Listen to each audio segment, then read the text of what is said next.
What's good with y'all? It's your boy Rashad, back at it with another album review. Before I get into it though, I'm gonna do what everybody else do in the beginning of their YouTube videos, which is tell y'all to do me a favor and like and subscribe. Before I do anything, I like to set a little vibe. I like a vibe, so we're gonna go ahead and light this good Byredo candle. Bibliotech. Oh yeah, that shit smell good. Yeah, that shit smell good. The album I'm talking about today is IDK's F65. I'm new to IDK. I've been seeing him around, but I never listened to him. The first time I really seen IDK was, I live in LA, and he had a guest billboard on Sunset and La Brea. And I was like, damn, I don't know who the hell this dude is. I know he a rapper, but to have a billboard on Sunset and La Brea, and I think it was up for a minute. I was like, I gotta tap in.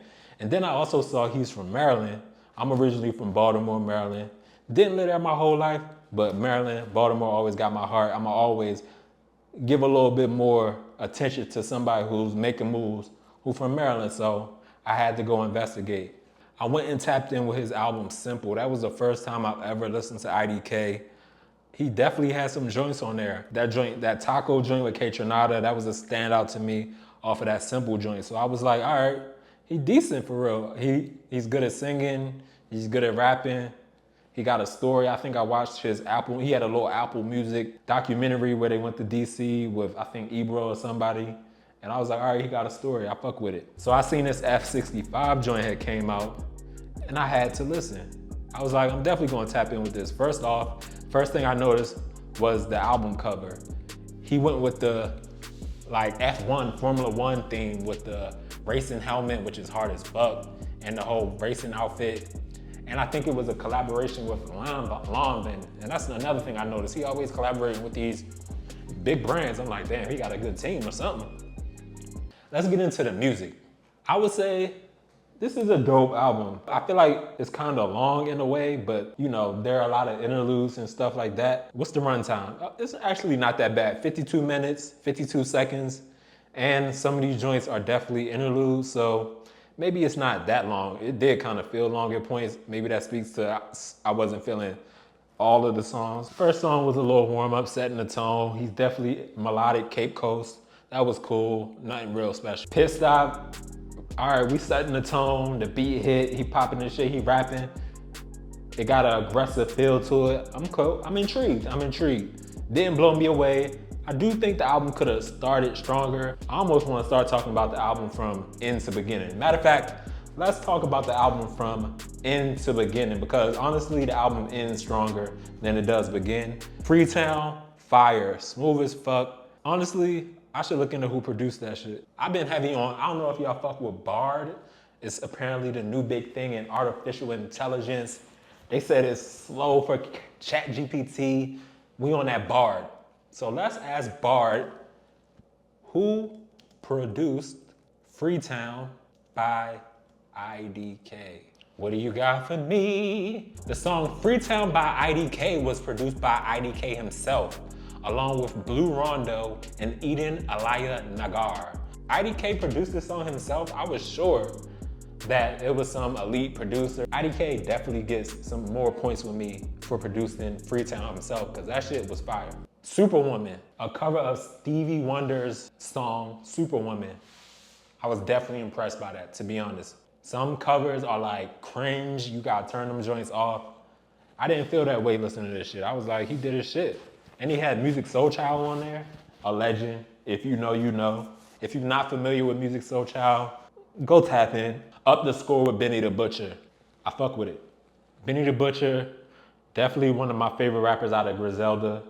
Very consistent. Sometimes artists will get on a song with another artist and not even rap along with the theme and just not try to tie in what the original artist was talking about. Benny the Butcher, you get him on a feature, he gonna deliver. He gonna talk about the theme of the song, he gonna tie in some shit you said earlier in one of your verses of the hook and execute. Still Your Man, sample Carl Thomas, I Wish.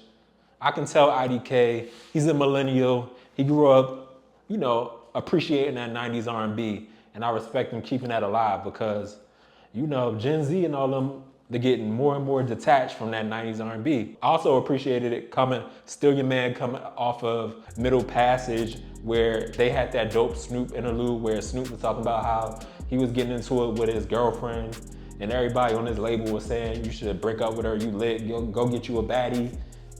Tupac said, nah, stay with her, she love you, and it ended up being his wife, and they've been married to that day. I thought that was a dope interlude. I never heard that, and that was a gem. He had good interludes throughout this album. I'm gonna go ahead and skip to the Boosie one. The Boosie one was very well executed. We all know Lil Boosie is one of the funniest motherfuckers in hip hop. Let's listen to that shit. They got me pulled over again, so I'm finna perform. They got me pulled over again, so I'm finna perform. Fuck the police. Well executed interludes on this album, IDK. Good job. He also did a good job rapping throughout this album. He has good lyrics. I wasn't feeling everything, but that was a good song. Speaking of shit I wasn't feeling, 850 with Rich the Kid, a swing and a miss. Sorry, bro. Maybe it's because I don't really love Rich the Kid. I can do a whole nother video on my thoughts on Rich the Kid, but I'll save that for another day. See, my side and your side, they're not symmetrical. I like that, Telly Color. I wonder what the sample is, let's see. Okay, the song Telly Color by IDK samples the song Ain't No Sunshine by Bill Withers. The sample is used in the intro and outro of the song. The sample is also used in the background, providing a mellow and soulful vibe. Come on now, Bard, let's fucking go. Let's go to Radioactive. I want to talk about Radioactive because it is a beat which samples, in my opinion, or not samples, the beat on Radioactive is a club beat. I'm from Baltimore. I grew up on club music, and I always felt like it was so good, and I wonder why it never went mainstream. And it's finally having this moment, and I think it's due to TikTok. All the young Philly kids just got TikTok lit. Every city, maybe in the Northeast or whatever, has their own little variation of club music. I'm from Baltimore, so I fuck with Baltimore club music. Philly got their party music. I think that I lived in Philly for 5 years. I'm pretty sure they call it party music. Also, Jersey club music, super popular. I feel like Jersey club music is the most mainstream because it's super palatable. Baltimore club music is kind of aggressive, a little more brash, but I think Radioactive is a good ass song. Elmina with Tay Iwar, a vibe. That's one of them summertime, outside, day party, stamp, valid joints. I tend to like songs that the girls gonna like, and this is definitely a song that the girls gonna like, and I'm sure IDK knew that. Pinot Noir is a fake controversial song, but a banger, summer smash low key. It's only fake controversial because IDK, a straight black man, has Saucy Santana, an openly gay black man who kind of presents himself as a woman in a way. But Saucy Santana is a movement. Like he got the culture lit. He did his thing on that song. The only thing I noticed about his verse was he sounded very much like Carisha, better known as Young Miami. But I'm not even mad at that. They seem like they good friends and they from the same city. Also, Juicy Fruit. I never heard of Juicy Fruit. Don't know what they look like, but they ended the song well, ended the song off strong as well. And salute to IDK for doing that. Like, I was surprised that he even got pushback. I thought he would be getting applauded, and I'm sure he is. He might be one of the first people to really collaborate with Saucy Santana because I did see on IDK's Twitter that he retweeted a video about Saucy Santana, really giving him props for kind of taking that step and standing next to him, being that he's, what I described earlier. It ain't no big deal, man. If he can do his job, he got a movement, he can add value to the art, tap in with him, man. Stop being so closed-minded. Pinot Noir is a joint. Mr. Police, a very subdued, melodic, I don't want to say it's basic because I don't think it's basic. I would say it's simplistic. But he's telling a good story about his interaction with police and just talking about police in general. And that's coming off of the Boosie interlude where Boosie was at a traffic stop on live, popping his shit, being fucking unjustly, held up. Very good sequencing and a very solid joint. I'm sure, unfortunately, a song like Mr. Police is going to stand the test of time because the police always going to be fucking with people. So that might end up being a timeless joint. And I like his approach on that. Thug Tear. Shout out to Fat Trail, man. If you're not hip to Fat Trail, he a DC legend. He been rapping forever, been in and out of jail, just got out of jail recently, trying to get his momentum back. So this was definitely a more of probably a hometown collab for sure. Definitely not, IDK definitely wasn't like shooting him no bail. Like, oh, I mean that in the terms of, you know how sometimes an artist will feature a local act, somebody who's big in the city, but they trash. Fat Trail not trash. He's very talented and he did his shit on this song. Overall, I really do like this album. I feel like people were saying it was trash though. I went to IDK's Twitter and he was kind of defending the album a little bit, trying to say that, you know, people not really gonna get it right now type shit. Maybe it's because I'm new to him. I don't have like that history of listening to all his projects and having expectations. I feel like that's what really makes people not like stuff, when they have expectations.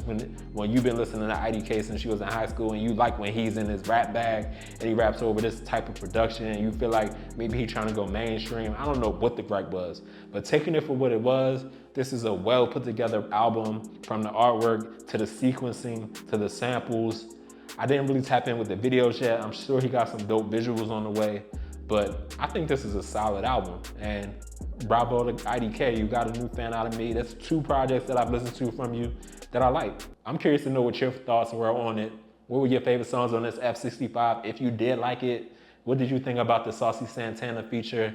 Are you mad at him? Do you think he's progressive? Was it like an obvious move? Did you feel like it was kind of like, do you think it's a genuine move by him to tap in with Saucy Santana?